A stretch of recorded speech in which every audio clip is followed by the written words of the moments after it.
یہ وہی صحابہ ہیں, یہ وہی حضرت عمر ہیں جو زمانہ جاہلیت میں بڑے ظالم سمجھے جاتے تھے, بڑے سخت, مگر اسلام لانے کے بعد جب حکومت ہاتھ میں آتی ہے 22 لاکھ مربع میل کے حاکم بنتے ہیں, تو بوری پہ راشن ڈال کے گلیوں میں گشت کر رہے ہیں کہ کوئی بھوکا سو گیا تو قیامت کے دن میرا گریبان نہ پکڑا جائے گا. ان کو پتا ہے کہ مجھے اللہ نے پیدا کیا تو اللہ مجھ سے اس بارے میں حساب لے گا. ان کو پتا ہی ہے کہ اللہ پوچھے گا. کیسا زبردست واقعہ حضرت عمر کا کہ ایک گھر میں گزرے تو آواز آئی نا رونے کی. پتہ یہ چلا کہ ایک عورت کے ہاں بچے کی ولادت ہونے والی ہے, پریشان ہے, تو دائی کا انتظام کیا اس کے لیے. گھر میں قحط پڑا ہوا ہے, بھوک سے بچے رو رہے ہیں. تو حضرت عمر رضی اللہ تعالیٰ عنہ گئے اور بورے پہ جو ہے نا راشن اور کھانا وانا لے کر گئے. تو مجھے یہ جب پورا واقعہ میں سنتا ہوں, مجھے اتنا میں جذباتی نہیں ہوتا, لیکن اس واقعے کا جو آخری جز ہے نا وہ انسان کو جذباتی بنا دیتا ہے. یہاں تک بھی ہو گیا بھائی ٹھیک ہے, کسی کو بھوکا دیکھا تو اپنی جو ہے نا وہ اپنے کندھے پہ بوری رکھ کے کھانا رکھ کے, امیر المومنین 22 لاکھ مربع میل کا حاکم, اتنا بڑا, اور جس کے روم اور فارس کی سلطنتیں کانپتی ہیں اس کا نام سن کے, گھبراتی ہیں کہ یار بہت طاقتور ہے. یہ پورا واقعہ بڑا دلچسپ ہے. ان کے لیے کھانا پینا لے کر گئے, تو جب کھانا لگایا نا تو حضرت عمر کے خادم نے کہا چلیں بس دے دیا کھانا. انہوں نے فرمایا نہیں. کیسا اللہ نے دل بنایا نا. انہوں نے, حضرت عمر نے فرمایا میں نے ان کو بھوک سے روتے ہوئے دیکھا ہے, اب میں ان کو کھانا کھاتے ہوئے بھی دیکھنا چاہتا ہوں. کچھ کھانے, حالانکہ خود تھوڑی کھا رہے ہیں وہاں کھڑے ہو کر, کھاتا ہوا دیکھنا چاہتا ہوں. خوش ہو رہے ہیں غریب کو کھاتا ہوا دیکھ کر. کیسے سخت دل تھے, اور اللہ نے کیسا نرم دل بنا دی. بھائی کھانا پہنچا دیا نا بس اب چلیں. نا نا نا نا بھائی, کھانا پہنچا کے کیسے چلے جائیں, اب ان کو کھاتا ہوا تھوڑی دیر, کچھ دیر کھاتا ہوا دیکھ کے خوش تو ہونے دو. حضرت عمر کو کھانا کھانے سے اتنی خوشی نہیں ہوتی جتنا ان کو کھاتے ہوئے دیکھ کر خوش ہو رہے ہیں. تو یہ کوئی پاور تھی, کوئی کیا نبی صلی اللہ علیہ وسلم نے حضرت عمر کے سر پہ تلوار رکھ کے یہ سکھایا تھا ان کو کہ تم ایسے حکومت کرنا ہے, یا کوئی اس وقت اقوام متحدہ بنی ہوئی تھی کہ جو ممالک اپنی رعایا کا خیال نہیں کر رہے تو اقوام عدالت میں یا بین الاقوامی عدالت میں ان کے خلاف کیس ہو جائے گا, کوئی تھا ایسا؟ یا حضرت عمر کو یہ ڈر تھا کہ اگر میں نے ایسا نہیں کیا تو رعایا میرے خلاف کھڑی ہو جائے گی؟ وہ تو ایسی پاورفل حکومت, کوئی بغاوت کا دور دور تک بھی خطرہ نہیں تھا. اللہ کا خوف, اللہ کا خوف کہ جس خدا نے مجھے حکومت دی ہے, اَيَحْسَبُ الْإِنسَانُ أَن يُتْرَكَ سُدًى, اللہ نے قرآن میں کہہ دیا ہے کہ تم یہ مت سمجھو کہ بیکار چھوڑ دیے جاؤ گے. ہر عمل کی ریزن بیان کرنی پڑے گی کہ اے عمر, اگر آپ کی رعایا میں ایک گھر بھوکا تھا آپ کو پتہ نہیں چلا تو اس کی ریزن بیان کریں کہ آپ کو پتہ کیوں نہیں چلا, اور اگر آپ کو پتہ چل گیا تو اس کے گھر میں کھانا پہنچانے کا انتظام کیوں نہیں ہوا. یہ بھی ایک عمل ہے نا, اس عمل کا جواب دیں. حضرت عمر کے پاس اس کا جواب نہ ہوتا, اس لیے کندھے پہ راشن ڈال کے لے کے جا رہے ہیں. آپ حکمرانوں کو برا بلا کہتے رہو, یہ ایسے یہ ویسے, یہ یوں یہ یوں, تو بھائی وہ بھی اور ہم سب ایک ہی جیسے ہیں. ہم کون سا اپنی ذمہ داری پوری کر رہے ہیں؟ آج مثالیں دی جاتی ہیں, حکمرانوں کو شرمندہ کیا جاتا ہے حضرت عمر کی مثالیں دے کے, دیکھو وہ ایسے تھے تم ایسے, وہ ایسے تھے تم ایسے. ٹھیک ہے, جب آپ کو کسی حاکم سے ملاقات کا موقع ملے تو آپ شرمندہ کریں, لیکن ہم اپنے گریبان میں بھی تو جھانک کے دیکھیں.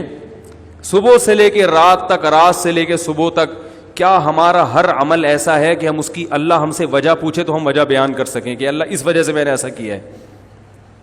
بہت سارے کام ہمارے غلط ہو رہے ہیں. حضرت عمر رضی اللہ تعالی عنہ احترام بڑے کیا کرتے تھے. آج تھوڑا سا کوئی عہدہ مل جائے نا تو انسان اپنی اوقات بھول جاتا. تکبر, اس لیے کہ وہ اس کو اللہ کی طرف سے بھیک نہیں سمجھتا. جس کو کوئی چیز بھیک میں ملی ہوتی ہے تو وہ کبھی بھی اتراتا نہیں ہے.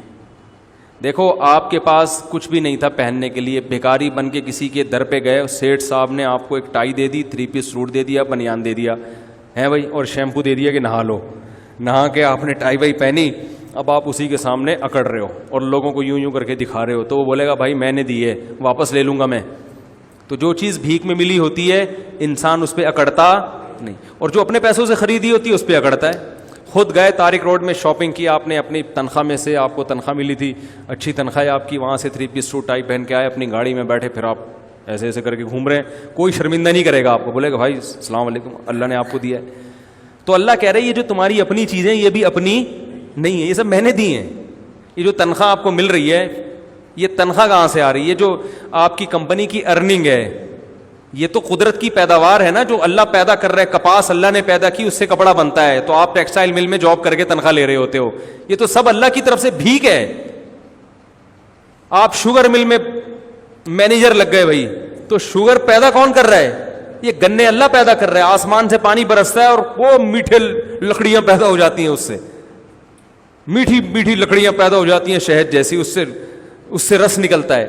ایک بارش ہے جو دنیا کی ہر چیز پیدا کر رہی ہے, ایک پانی ہے جو دنیا کی ہر چیز پیدا کر, تبھی پانی بند, سب کچھ ختم. تو یہ سب چیزیں بھیک میں ملی ہیں. تو حکومت بھی کس میں ملی ہے؟ بھیک میں. تو حضرت عمر جانتے تھے کہ مجھے جو حکومت ملی ہے کس میں؟ اللہ نے بھیک میں دی ہے, یہ میرا کمال نہیں ہے. تو لہذا بڑوں کا احترام کرتے تھے. حضرت خولہ بنت ثعلبہ رضی اللہ تعالیٰ عنہ کا بڑا دلچسپ واقعہ ہے. حضرت خولہ بنت ثعلبہ جو تھیں, ان کے شوہر نے ان سے زہار کیا. زہار کہتے ہیں کہ انتی علیہ کظہر امی, بیوی کو اپنے ماں کے کسی محترم عضو سے تشبیہ دے دینا کہ تم مجھ پر ایسے ہو جیسے میری ماں کی طرح ہو. تو عرب میں یہ الفاظ طلاق کے سمجھے جاتے تھے. تو جب ان کے شوہر نے یہ الفاظ کہے تو یہ پریشان ہو گئے کہ طلاق ہوئی ہے کہ نہیں ہوئی ہے. نبی صلی اللہ علیہ وسلم کے پاس آئیں, فتح مکہ کے بعد کا واقعہ یہ. عرض کیا یا رسول اللہ, کیا میں اپنے شوہر پہ حرام ہو گئی؟ آپ نے فرمایا حرام ہو گئی. وہ بار بار اللہ کی طرف دیکھتی کہ اللہ کوئی صورت پیدا کر دے. چھوٹے چھوٹے بچے بھی تھے, شوہر سے بہت محبت بھی تھی. پھر جاتی ہیں, پھر واپس آتی ہیں, یا رسول اللہ. جیسے لوگ طلاق دیتے ہیں نا بیوی کو, تو پھر عورتیں بھی آتی ہیں, مرد بھی آتی ہیں, مفتی صاحب 3 دے دی ہیں کچھ تو ہمارے نبی بھی ہمارے نبی کیا کہہ رہے تھے کہ طلاق یعنی نکاح ختم, حرام ہو گئی ہو ہمیشہ کے لیے. اس لیے کہ آپ اپنی طرف سے, تو مفتی بھی اپنی طرف سے کچھ نہیں بتا سکتا. جب بار بار آئیں اور آسمان کی طرف دیکھتی تو اللہ نے آسمان سے آیتیں نازل کی. قد سمع اللہ, 28ویں پارے کا پہلی آیت, قد سمع اللہ قول التی تجادلک فی زوجہا, تحقیق سن لی اللہ نے بات اس عورت کی جو اے نبی اپنے شوہر کے بارے میں آپ سے جھگڑا کر رہی تھی. واللہ یسمع تحاورکما, اللہ تمہاری سرگوشیوں کو, باتوں کو سنتا ہے. اور پھر اللہ نے آیتیں نازل کی, والذین یظاہرون منکم من نسائہم, جو لوگ اپنی بیویوں کو ماں کے کسی عضو سے تشبیہ دے دیں, زہار کریں, تو اس طرح کہنے سے ان کی بیویاں حقیقت میں ماں نہیں بن جاتی. یہ طلاق کا جملہ نہیں ہے, نہ اس سے طلاق ہوگی نہ بیوی حرام ہوگی, لیکن یہ بری بات ہے. تو بری بات کی سزا یہ ہے کہ جو شوہر ایسا جملہ کہے گا تو وہ بیوی کے قریب نہیں جا سکتا جب تک کہ ایک غلام کو آزاد نہ کر دے. اور جس میں غلام کی طاقت نہیں ہے وہ 60 روزے لگاتار رکھے. جو 60 روزے بھی نہیں رکھ سکتا, کمزور ہے, بیمار ہے, تو وہ 60 مسکینوں کو 2 ٹائم کا کھانا کھلائے, اس کے بعد بیوی کے پاس جا سکتا. تو اللہ نے آیتیں نازل کی. کیا خیال ہے بھائی؟ اب آیتیں نازل ہونے کا آپشن, اس لیے 3 طلاقیں دیں تو وہیں بیٹھ کے بس سمجھ جائے گا کہ بیوی حرام ہو گئی ہے. ٹھیک ہے نا. اب آگے مفتی کو تنگ نہیں کوئی گنجائش, پھر ادھر سے آگے فتوے آج کل مارکیٹ میں اویلیبل ہے. اور میں بتاتا ہوں اہل حدیث علماء کا میں احترام کرتا ہوں, لیکن 3 طلاق کے مسئلے میں ان کی رائے 100% غلط ہے, بالکل قرآن و حدیث سے متصادم, اجماع امت کے خلاف ہے. اس لیے ان کے فتویٰ سے بیوی حلال نہیں ہوگی. خود اہل حدیث کے لیے بھی اس فتوے پر عمل کرنا جائز نہیں ہے. تو رسول اللہ صلی اللہ علیہ وسلم نے ان کو بتایا کہ اللہ نے تمہاری بات سن لی. تو یہ بڑی ایک فضیلت تھی. یہ حضرت عمر کے دور حکومت میں یہ بوڑھی ہو چکی تھیں خولہ بنت ثعلبہ جو ہے نا, ظاہر ہے وقت گزر گیا تھا, بوڑھی ہو چکی تھی. ایک دن حضرت عمر جا رہے ہیں تو ان کو پتا چلا کہ امیر المومنین گزر رہے ہیں, تو یہ بوڑھی ہو گئی تھی. انہوں نے حضرت عمر کو روکا اور ٹھیک ٹھاک سنانا شروع کر دی, تم بادشاہ بنے ہو, تم مسلمانوں کے امیر ہو, تمہیں قوم کا خیال نہیں ہے, تم ایسے کر رہے ہو, تم ایسے, جیسے عادت ہوتی ہے بڑے بزرگوں کی. حضرت عمر سر نیچے کر کے سن رہے ہیں, سنتے جا رہے, کچھ نہیں کہہ رہے. ایک بات خوب اچھی طرح سمجھ لیا کریں کہ جب کوئی بڑا نصیحت کرے نا, چپ کر کے اس کو سن لیا کرو, چاہے وہ غلطی کر رہا ہو, آپ کے اندر وہ غلطی نہ بھی ہو تو سن لیا کرو. آج کل نوجوانوں میں یہ بدتمیزی بہت ہے کہ باپ سمجھا رہا ہے, ماں سمجھا رہی ہے, فوراً جواب دینا شروع کر دیں گے, نہیں آپ غلط کہہ رہے ہیں, میں نے تو ایسا, میں تو ہوئی نہیں ایسا. اگلا کہہ رہا ہے, باپ کہہ رہا ہے بیٹے کو کہ بیٹا تھوڑی محنت سے پڑھا کرو, تھوڑا سا کاروبار بھی سنبھالو, تمہیں اماں انڈے لینے کے لیے بھیجتی ہے, تم دہی لے کے آ جاتے ہو, جتنے انڈوں کا بولا ہوتا ہے اتنے لے آیا کرو, وقت پہ لایا کرو, ٹھیک ہے نا. چپ کر کے آپ سارے کام وقت پہ کر رہے ہیں, لیکن اس وقت تھوڑی دیر چپ کر کے بولو بھائی سن. اس وقت فوراً جواب نہ دیا کریں, نہیں میں تو لے کر آیا ہوں نا, میں تو اس وقت بھی گیا تھا, تو بتائیں کب میں نے دیر کب کی ہے. یہ بڑی بدتمیزی ہے, گھروں میں یہ سسٹم ہی ختم ہو گیا سننے کا. او بھائی تھوڑی دیر سن لے, 5 منٹ, ٹھیک ہے نا, بول اچھا ٹھیک ہے, انشاءاللہ کوشش جاری رہے گی.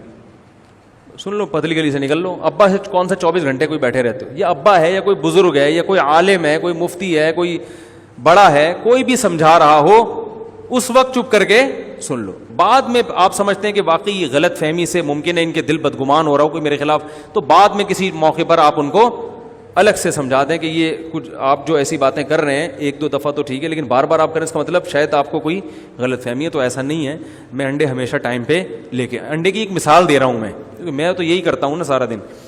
تو یہ جو ہے نا ایک دم بدتمیزی کرنا یہ اچھا کام نہیں ہے. کچھ آداب ہوتے ہیں, کچھ تمیز ہوتی ہے, وہ شارٹ ہوتی جا رہی ہے مارکیٹ سے. تو حضرت عمر رضی اللہ تعالیٰ عنہ اتنے بڑے امیر, لوگ کانپتے ہیں ان کے نام سے, اور ایک بوڑھی عورت کھڑے ہو کر ڈانٹ رہی ہے, سمجھا نہیں رہی, ڈانٹ رہی ہے, بولتی جا رہی ہے, چپ ہی نہیں رہی. تو وہ جو حضرت عمر کے خادم تھے نا, انہوں نے کہا قد اکثرتی یا خولا, بہت زیادہ کر دیا آپ نے نصیحت, امیر المومنین ہے, تھوڑا خیال کرو. ٹھیک ہے 2-3 دفعہ ہو گیا, اب آپ تو بولے ہی جا رہی ہو. حضرت عمر نے ان کو خاموش کرا دیا, اپنے خادم کو. فرمایا کہ اگر یہ عشاء کے بعد کا یہ واقعہ ہے, فرمایا اگر یہ عشاء کے بعد سے فجر تک بھی مجھے کہتی رہے گی تو عمر اس کی بات سنتا رہے گا, کیونکہ یہ وہ عورت ہے جس کی بات کو اللہ نے آسمانوں پہ سنا ہے. تو عمر کون ہوتا ہے اس کی بات کو سننے سے انکار کرتے؟ یہ وہ عورت ہے جس کی بات اللہ نے 7ویں آسمان پہ سنی ہے. یہ آئی تھی نا نبی کے پاس گنجائش پیدا کریں, تو قد سمع اللہ نے آیتیں نازل کی, اللہ نے سن لی اس عورت کی بات جو اپنے شوہر کے بارے میں آپ سے جھگڑ رہی تھی.